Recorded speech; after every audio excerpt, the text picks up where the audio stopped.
ভিক্ষা করে জমানো ভিক্ষুকের প্রায় লাখ টাকা প্রতারণা করে নিয়ে গেল প্রতারক। বৃদ্ধ ভিক্ষুকের অভিযোগ, এক যুগেরও বেশি সময় ধরে ভিক্ষা করে জমিয়েছিলেন নগদ ৯৩,০০০ টাকা। সে টাকা ব্যাংকে জমা দিতে এসে ব্যাংক থেকেই কৌশলে তা হাতিয়ে নিয়েছে চোর। আমি কি করবো বাবা, আমার ওই ভবিষ্যৎ। ও বেটা, জানা যায়, স্বামী মারা যাবার পর ভিক্ষাবৃত্তি করেই চলছিল অসহায় নূরজাহান বেগমের জীবন।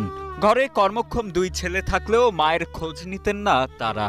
অন্যদিকে জন্মের 5 বছর পরই টাইফয়েডে আক্রান্ত হয়ে দৃষ্টিশক্তি হারান নূরজাহানের মেয়ে শাবানা।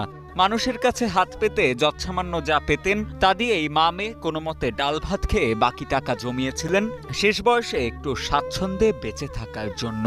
কিন্তু ব্যাংকে এসে প্রতারণার ফাঁদে পড়ে হারালেন শেষ সম্বলটুকু। গুসা গুসা গুসা গুসা গুসা এই পর্যন্ত আইসি ওই ৯০,০০০, ৩,৯০,০০০ এই এত কাল ভরে এই পয়সাগুলো তুতে আইসি।